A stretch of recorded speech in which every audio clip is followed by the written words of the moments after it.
Cinderella. Once upon a time, there lived a rich man who had a very beautiful daughter. The child's mother died, and after a time the man married a widow who had 2 daughters. He thought she would make a good stepmother for his little girl, but the wedding was scarcely over when the stepmother began to treat the man's daughter unkindly. She was jealous because the girl was so much more beautiful than her own 2 daughters, and had a much sweeter disposition. The girl was always so gentle and kind that it made the stepmother's 2 daughters seem even more disagreeable than they were, which was disagreeable enough. The daughters, too, became envious of their stepsister, and they persuaded their mother to keep her working in the kitchen from morning till night, scrubbing and rubbing and doing all the hardest tasks. Each night, when the girl's work was finished, she was so weary that she would sit right down in the chimney corner among the cinders. So the stepmother and the stepsister began to call her Cinderella. One day, Cinderella heard her 2 stepsisters shouting and shrieking and acting all together in such a dither that she was sure something unusual had happened. And so it had. The 2 stepsisters had been invited to a royal ball at the king's palace. The ball was to last 3 nights in a row, and most exciting of all, the king's son was to choose his bride from among the young ladies who were present. The 2 stepsisters went out at once to buy the most gorgeous gowns they could find. When the first night of the ball came, they dressed themselves in all their finery and demanded that Cinderella curl their hair in the very latest fashion. Poor Cinderella curled their hair, and nicely too, brought their gloves and fans, polished their slippers, and fetched and carried for them, upstairs and down, till the last, when they were ready to go. Cinderella was completely worn out. When the door shut behind them, the poor girl sank down into her stool among the cinders and wept. "Oh, I wish I could go too," she sobbed. "Tears, tears, tears," said a soft voice. "Dry your eyes, child." Cinderella looked up and saw a little old woman with a tall pointed hat on top of her head and a golden wand in her hand. "Who are you?" asked Cinderella. "I'm your fairy godmother," said the little old woman. "Because you have always been good and gentle, I shall grant your wish. You may go to the ball if you will do exactly as I tell you. Run out to the garden and fetch me the biggest pumpkin you can find." Cinderella did not see how a pumpkin could help her get to the ball, but she did as she was told and soon returned with a fine big one. The little old woman touched it with her magic wand. Lo and behold, the pumpkin turned into a golden coach. Next, she took 6 mice out of the mousetrap and changed each one to a sleek gray pony. "Bring me a fat rat from the cellar," said the godmother. When Cinderella did so, the rat was turned into a handsome coachman in full livery. Then the fairy godmother said, "Now run out to the garden and lift up the watering can near the fence. Under it you will find 6 lizards which you must catch and bring it to me." These were no sooner brought than with a touch of the wand they were turned into 6 footmen, who immediately jumped up behind the coach.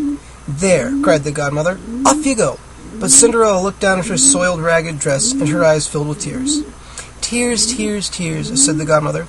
"Dry your eyes, child," and she waved her wand. Immediately Cinderella's rags and tatters were changed into a beautiful dress, as blue as the sky and covered with jewels. Her shoes became the daintiest pair of glass slippers ever seen.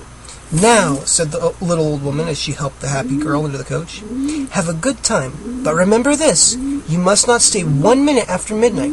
If you do, your coach will become a pumpkin again. Your horses, mice, your footmen, lizards, your coachman, a rat, and your beautiful dress will turn into rags." Cinderella promised she would leave the ball before midnight. She thanked her fairy godmother many times and drove off.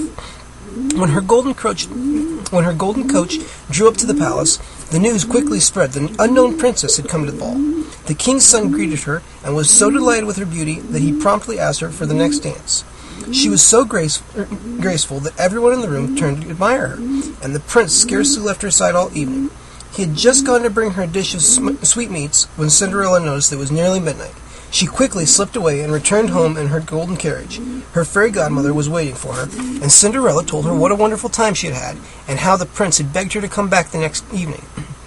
The little old woman was quite pleased, and promised Cinderella that she could go to the palace again. The following evening, as soon as the 2 stepsisters had gone, the fairy godmother appeared. She gave Cinderella a gown as sweet and dainty as a pink rosebud, and off Cinderella went. The prince was so delighted to see her that he would dance with no one else. But shortly before midnight, she darted away from him and vanished so quickly that he could not follow her. The godmother was pleased because Cinderella had remembered to come home on time, and promised her she could go the 3rd night also. The next evening, Cinderella's dress was as golden as sunshine. She made such a charming picture that her golden curls and golden dress that a murmur of admiration went through the crowds as she entered the ballroom. The prince, who had refused to dance until she arrived, came to her at once, and it was easy to see that he was very much in love with her. The prince was so charming that Cinderella forgot all about the time until the clock began to strike 12. She jumped up and fled from the room. The startled prince raced after her. She managed to escape him, but in her haste she lost one of her glass slippers. Just as the last stroke of 12 died away, she reached the courtyard in a twinkling, and the beautiful princess was just a shabby little Cinderella girl again. The golden coach was nothing but a pumpkin, and the coachman and footman were no longer there. Cinderella reached home quite out of breath, and nothing remained of her lovely costume but one little glass slipper. When her two sisters returned home, they told Cinderella all about the mysterious princess who had fled from the ball. Cinderella's heart beat faster when she heard how the prince had picked up the lost glass slipper and had looked at it fondly all the rest of the evening. But she said not a word. The next morning, the news went around that the prince would marry the maiden whose foot exactly fitted the glass slipper, for it was so tiny that he was sure only the mysterious princess could wear it. When the stepsisters heard this, each one was sure that she could squeeze her foot into the slipper somehow. A messenger was sent from house to house with the slipper, and all the young ladies tried to put it on, but they tried in vain, for it would not fit. At last, the two sisters had their turn. They tried so hard to squeeze into the slippers that their bones cracked. The messenger was about to leave when Cinderella said, "Please, may I try to put on the slipper?" "You!" shrieked the stepsisters. "Go back to the kitchen where you belong." But the messenger said that the prince had given orders that every maiden was to try the slipper, and he handed it to Cinderella. Of course, the slipper fitted her perfectly, and when she pulled the mate from her pocket, the sisters and the stepmother were speechless with amazement.